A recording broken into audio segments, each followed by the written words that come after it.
Hi there, everybody. Welcome to another album review. My name is Christian Eschbach.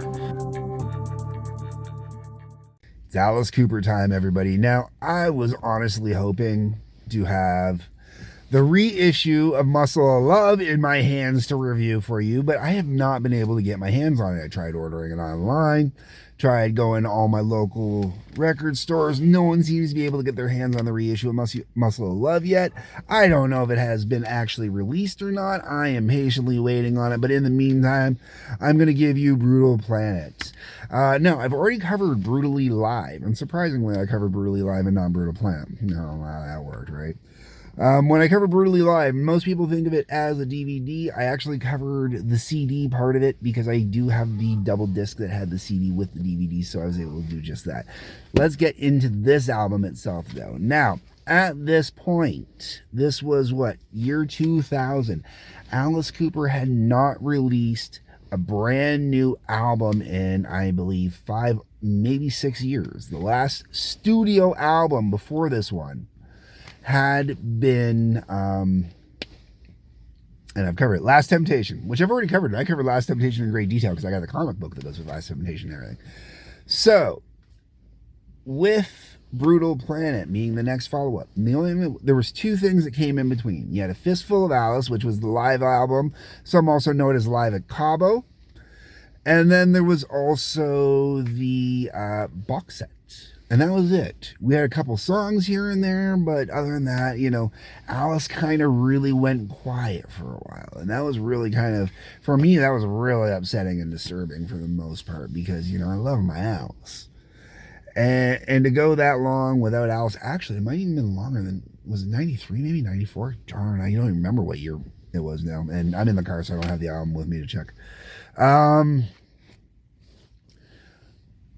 This was actually kind of really cool for me because when I got into Alice Cooper, the very first Alice Cooper album I ever owned, which was purchased for me, but to this day I still love it, is Raise Your Fist and Yell. A lot of people look down on that album, and a lot of reasons they look down on it is how heavy that album was. So because of that, I know there's a lot of people that weren't necessarily going to be thrilled about this one because this one went really heavy again. This was Alice going back to being metal Alice, and I mean like metal Alice, not just like what people like to throw him in when he was doing like Trash, which really wasn't metal, and Hey Stupid, which was kind of metal but it was more hard rock, and then you got Last Temptation, which was kind of a bit between hard rock and grunge. This was metal, man. This was like Raise Your Fist and Yell. This was some real metal heavy stuff going on. Really good album too. Let's get into this one. Just give me 1 second. All right, so let's get into the music on Brutal Planet here. First off, we got the title track, Brutal Planet, man. Now this opens up the album beautifully, man. That heavy coming.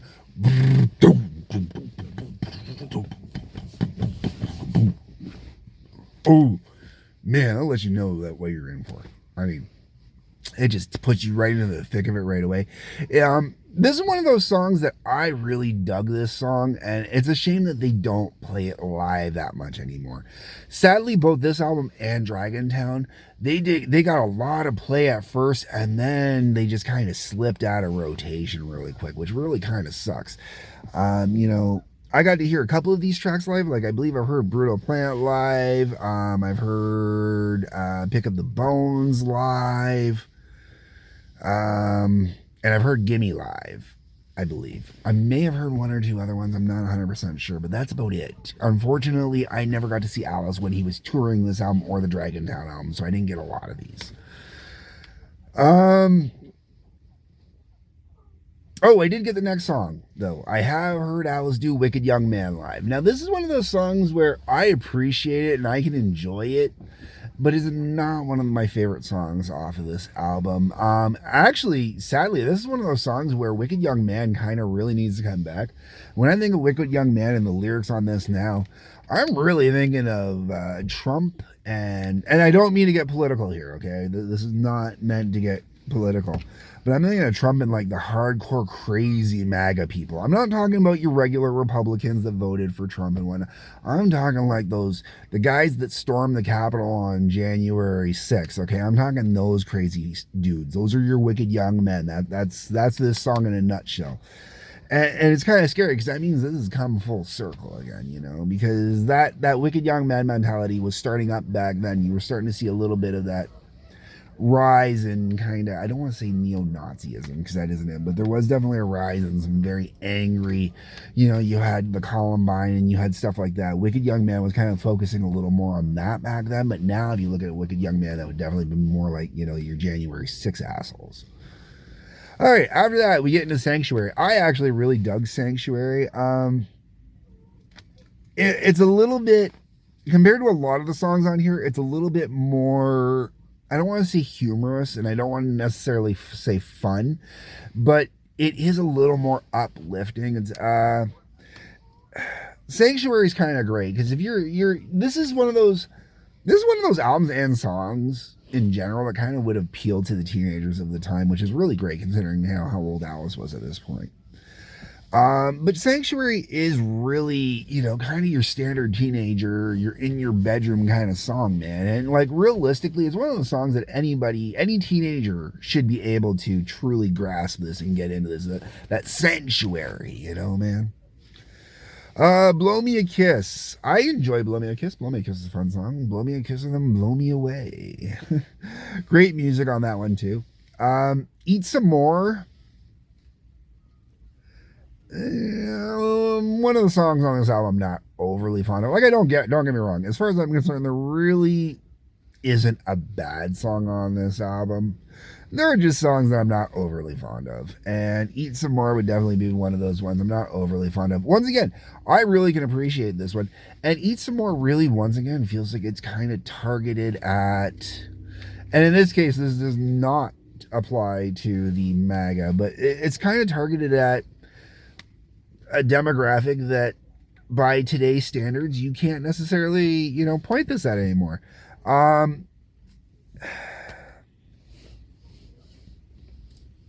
Yeah, I'm gonna leave it at that. Pick Up the Bones. Pick Up the Bones is another one that still holds really true.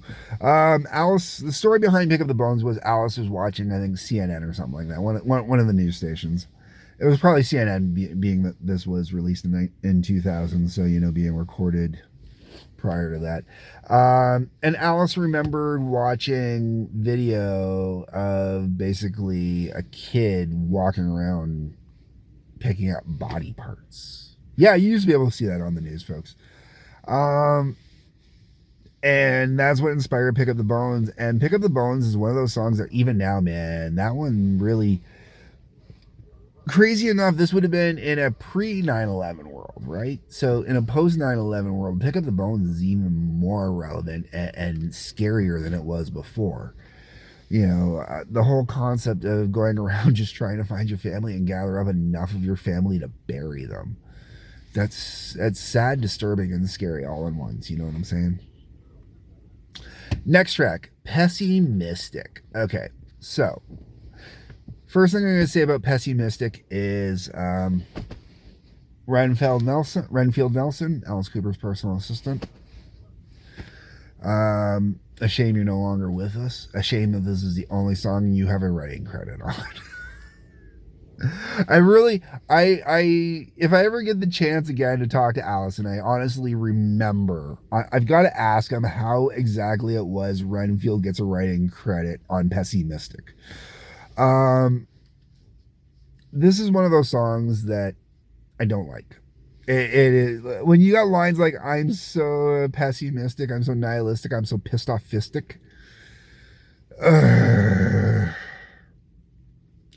Not one of the better written songs. Definitely lyrically, not one of my favorites lyrically. Music wise, it's not bad, but realistically, Pessimistic is probably the worst song on the album. It really is, as far as I'm concerned. And most people I know actually consider Pessimistic a pretty bad song in general. But once again, only my opinion and only the opinions of others that I've talked to. If you like that song, feel free to get flamey. Is that the word phrase we're using? No, it's an old one. I'm feeling old using flamey. Feel free, light up the chat, the commentary, blast me. Maybe I'm being too hard on it. Whatevs. Moving on. Gimme. Gimme is a fun song. I like the music video for Gimme as well. Great joke, great stab at, boy bands and stuff like that, which is a great thing. Gimme is another one. This one, Gimme really feels right now. Let me be very clear. I know I mentioned politics a few in this one, and I avoid politics at all. Gimme is your billionaires, man. And I'm going to be honest, man, I am very much about eating the rich. Very much about eating the rich. I do not believe there is such thing as a good billionaire. I believe all billionaires are evil.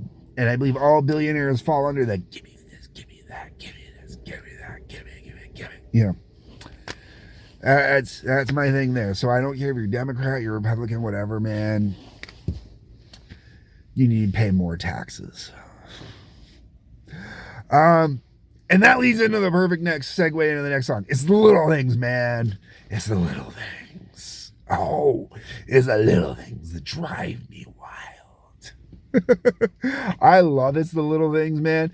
This is a great song. It's got some great tongue-in-cheek inside references, some classic references. I love the line, and don't you dare ask me how I got my name. It's the little things. Ow, it's just the little things. I really love Little Things, though, man. It's a good, fun song. After that, we hit Take It Like a Woman. Okay.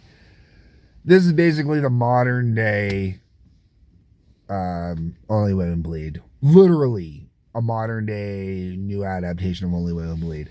I'm not big on Alice ballads. Generally, I am not a fan of Alice ballads at all, but there are the odd ones in there I don't mind. Take It Like a Woman is not one of them. And it's purely just because I don't like Alice ballads. Alice does not have a voice, I think, that is conducive to most ballady kind of slow songs, romantic kind of songs or something like that. I liked when you would do this one and mix it with Cold Ethel Live. Or not Cold Ethel, sorry, Only Women Bleed Live. I think that was kind of cool. But no, that's about it. And then the album finishes off with Cold Machines. And I absolutely love Cold Machines. Cold Machines is actually one of my favorite songs on this album because every time I hear it, all I think of is the Borg. That's right, baby. I would swear Cold Machines was after Alice had been watching Star Trek. Specifically Star Trek Voyager, when they were in that big run of, dealing with the Borg for a while there and things were getting crazy. You got more intimate with the Borg and stuff like that. That's what Cold Machines is to me. No ifs, ands, or buts. Cold Machines is the Borg. Okay? I'm pretty sure that, Alice could tell me differently and I'll still say that, no, it's the Borg. I love the Borg. I love Star Trek. I love Cold Machines. And I know Alice is a sci-fi fan. That's why songs like Klaatu Verata, or lines like Klaatu Verata Niktu show up in classic Alice Cooper songs like My Stars. So to think that Alice is a fan of Voyager or the Borg and wrote a song about them, I could totally get it. Anyways, folks, I think that this is a must-own album. Alice has a bunch of must-own albums as far as I'm concerned. I definitely think this is one of the must-own albums. When you get into the new millennium, and Alice started releasing albums regularly every 2 to 3 years again, not every album was a winner. Not every album was great. But this one kicking off the run, hell yeah. You got to own it. You should pick it up. It is a really good album. This album also was produced by Bob Marlette. Bob Marlette, I have mentioned this previously in a Tracy Chapman review, which would have been, by the time you watch this, a month and a half, 2 months ago. And Bob Marlette played on a Tracy Chapman album. He produced this album, co-wrote this album, helped play on this album, man. And the first time this is the first time I ever heard his name. But he had already been working with Tracy Chapman at this point, man. Crazy. Nothing like that 6 Degrees of Alice Cooper. Anyways, folks, my thoughts, my opinions on this album. Let me know what you think. Pick it up. Just go buy it. Go buy it. If you don't own it already, go buy it, listen to it, pick it up, enjoy it. Otherwise, folks, leave me a comment down below. Let me know what you think. Maybe I'm being too gracious with this album. Maybe I'm being too polite. I don't know. It is what it is. Like button, subscribe button, bell for notifications. There's a couple links down there. Check those out. Otherwise, folks, peace, love, take care.